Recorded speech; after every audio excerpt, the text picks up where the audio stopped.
যত দিন যাচ্ছে ততই যেন মানুষের পাশবিক মনোবৃত্তি প্রকাশ্যে আসছে। বাংলা সহ গোটা দেশ যার সাক্ষী হচ্ছে প্রতিদিন। আরজিকর মেডিকেল কলেজ ও হাসপাতালে জুনিয়র ডাক্তারকে শেষ করার ঘটনা তারই জ্বলন্ত উদাহরণ। তারপর থেকে একে একে স্কুল ছাত্রীকে অত্যাচারের ঘটনা ঘটেছে হরিপাল ও কুলতলিতে। এবার এমন এক নোংরামির ঘটনা সামনে এসেছে যা শুনে আপনার মাথা নিচে নেমে যাবে বা মাথা হেঁট হয়ে যাবে, আর মনে হবে যে আর কতটা নিচে নামবে মানুষ। এবার আবাসের ঘর দেওয়ার নাম করে এক মহিলার বাড়িতে ঢুকে তার সম্মানহানি করার চেষ্টার অভিযোগ তৃণমূলের পঞ্চায়েত সদস্য ছেলের বিরুদ্ধে। কি পরিস্থিতি একবার ভাবুন। রাজ্য সরকারের আবাস যোজনার ঘর পাইয়ে দেওয়ার নামেও সম্মানহানি করছে শাসক দলের এক সদস্যর ছেলে। ছি, এত কিছুর পরও কিছুতেই যেন সমাজ থেকে নোংরামি দূর হচ্ছে না। মালদার ইংরেজবাজার থানার অন্তর্গত যদুপুর ২ নম্বর গ্রাম পঞ্চায়েতের রায়পুর এলাকার ঘটনা। মালদার ইংরেজবাজারের যদুপুর ২ নম্বর গ্রাম পঞ্চায়েত, এখানকার রায়পুর এলাকা থেকে নির্বাচিত সদস্য অর্চনা মণ্ডল। অভিযোগ তার ছেলে অচিন মণ্ডলের বিরুদ্ধে। অচিন মণ্ডল আবার ১০০ দিনের কাজে সুপারভাইজার। সম্প্রতি আবাস যোজনায় যে ঘর দেওয়া শুরু হয়েছে সেই ঘর দেওয়ার নাম করে এলাকারই একটি বাড়িতে এসে ঢোকে সে। বাড়িতে ঢুকেই এক মহিলার সঙ্গে চরম নোংরামি ও তার সম্মানহানি করার চেষ্টা করে। এরপর চিৎকার চেঁচামেচি করলে গ্রামবাসী তৎক্ষণাৎ ছুটে আসে। তড়িঘড়ি অভিযুক্ত সেখান থেকে পালিয়ে যায়। এরপর ইংরেজবাজার থানায় অভিযোগ দায়ের হয়। ঘটনার পর থেকেই অভিযুক্ত গা ঢাকা দিয়েছে। এ বিষয়ে আক্রান্ত মহিলার মা কি বলছেন আপনাদের শোনাই। ওই যে ছিলাম না, আমি মায়ের বাড়ি গেছিলাম, আমার বাবা কাজে গেছে, আর আধার কার্ড আর ভোটার কার্ডের জেরক্স নিতে এসছে, বলেছে ঘর দিব অনলাইন থেকে। দিয়ে মেয়েটাকে পিছন থেকে চেপে ধরেছে, দিয়ে মেয়েটাকে টেনে ছেঁচড়ে ওই জোর জবরদস্তি করছিল ঘরে ঢুকে। এগুলোই শুনেছি মেয়েটার কাছে, আমরা তো কেউ ছিলাম না। তারপরে ওর বাবাকে ফোন করেছে সব, এই মেয়েটাই সবাই গ্রামে জানাজানি হলো, দৌড়িয়ে গেছিলো। দিয়ে মেয়েটা ফোন করেছে ওর বাবাকে, সব বলেছে তখন। দিয়ে ওর বাবা দৌড়িয়ে এসছে, লেবার গালা এসছে ২-৩টা, দিয়ে অমলকে ধরে রেখেছিল। দিয়ে অমল তখনকে বলছে, দাদা আমাকে ছেড়ে দে, আমি ভুল করেছি, ক্ষমা করছি, ছেড়ে দে, কিছু করিস না এগুলো ব্যাপারে। এগুলো বলছে অমল। অমল আমার দেওর হয়। ওর মা ই করে মেম্বার। কোন দলের মেম্বার জানেন? কোন দলের মেম্বার? টিএমসি তিলমুন। ওর মা কি গ্রাম পঞ্চায়েতের মেম্বার? হ্যাঁ। কি বলছিল ঘর দিবে? হ্যাঁ, ঘর দিবে, ওই জন্য সব নিতে এসেছিল জিনিসপত্র, আধার কার্ড না। আর মেয়েটা বের করেছিল আর ওকে ধরেছে পিছন দিক থেকে পাজিয়ে। তারপর ওর বাড়ি ঘেরাও করেছিল? হ্যাঁ। থানায় অভিযোগ করেছেন? হ্যাঁ, করেছি। এই ঘটনার তীব্র কটাক্ষ করছে বিজেপি। দক্ষিণ মালদা জেলা বিজেপির সাধারণ সম্পাদক অম্লান ভাদুরী বলেন, এটাই তো তৃণমূলের সংস্কৃতি। কখনো আবাসের নাম করে, কখনো ভোটার তালিকার নাম করে বাড়িতে ঢুকে এই ধরনের কাজ করছে। এদেরকে বাড়িতে ঢুকতে দেওয়া উচিত নয়, বলছেন বিজেপি নেতা অম্লান ভাদুরী। শুনুন। এরা তো বাড়িতে গিয়ে আবাস যোজনা সার্ভে করতে যাচ্ছে, সেখানে গিয়ে যদি বাড়ির যায়, এর থেকে দুর্ভাগ্যজনক আর কিছু হতে পারে না।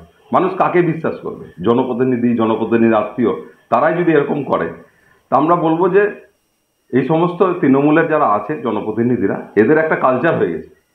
এদেরকে যতটা পারে মানুষ অ্যাভয়েড করা উচিত। এমনকি এদেরকে বাড়িঘরে যাতে কেউ এন্ট্রেন্স না দেয়, ঢুকতে না দেয়। তো এরা এই ভোটার লিস্ট সংশোধনের নামে আবার যাচ্ছে।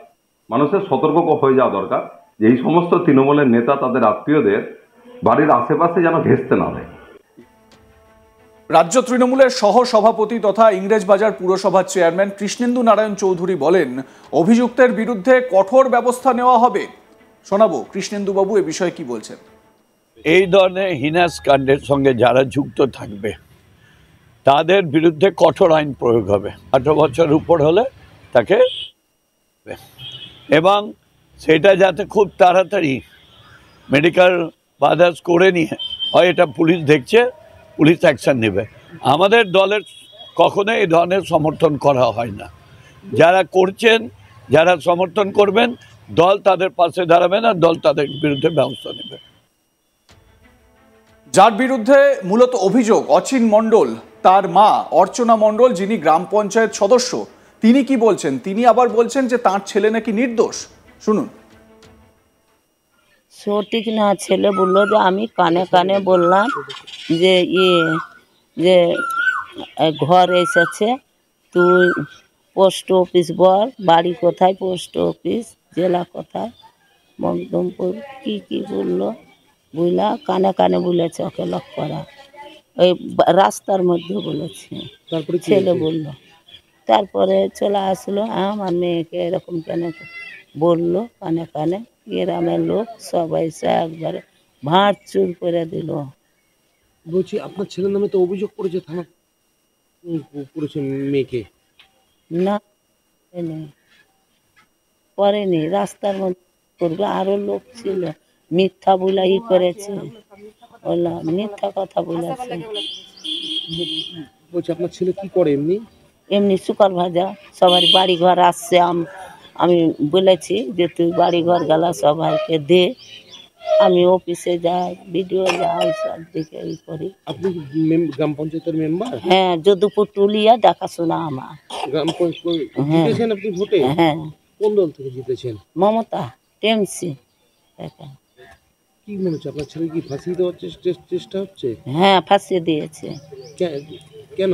কেন যে পাচ্ছে, বাড়ি ঘর পাচ্ছে, ওই পাচ্ছে না, এই রকম হিসাব সব ছিঁড়ে খাচ্ছে। ঘটনার পর থেকে গা ঢাকা দিয়েছে অভিযুক্ত, তদন্তে নেমেছে ইংরেজবাজার থানার পুলিশ। যদিও বিজেপি এই বিষয়টিকে কেন্দ্র করে সুর চড়াতে শুরু করেছে। বিজেপির তরফ থেকে জায়গায় জায়গায়, রাজ্যের বিভিন্ন জায়গায় যে এই ধরনের ঘটনাগুলো ঘটছে, মহিলাদের সম্মানহানির ঘটনা বা তাদের সঙ্গে নোংরামির ঘটনা যেগুলো ঘটছে, তার প্রতিবাদে সরব হয়েছে।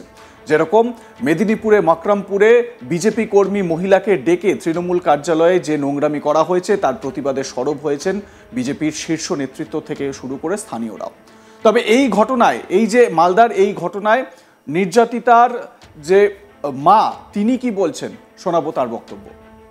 ওই যে ছিলাম না, আমি মায়ের বাড়ি গেছিলাম, আমার বাবা কাজে গেছে, আর আধার কার্ড আর ভোটার কার্ডের জেরক্স নিতে এসছে, বলেছে ঘর দিব অনলাইন থেকে। দিয়ে মেয়েটাকে পিছন থেকে চেপে ধরেছে, দিয়ে মেয়েটাকে টেনে ছেঁচড়ে ওই জোর জবরদস্তি করছিল ঘরে ঢুকে। এগুলোই শুনেছি মেয়েটার কাছে, আমরা তো কেউ ছিলাম না। তারপরে ওর বাবাকে ফোন করেছে সব, এই মেয়েটাই, সবাই গ্রামে জানাজানি হলো, দৌড়িয়ে গেছিলো। দিয়ে মেয়েটা ফোন করেছে ওর বাবাকে, সব বলেছে তখন। দিয়ে ওর বাবা দৌড়িয়ে এসছে, লেবার গালা এসছে 2-3টা, দিয়ে অমলকে ধরে রেখেছিল।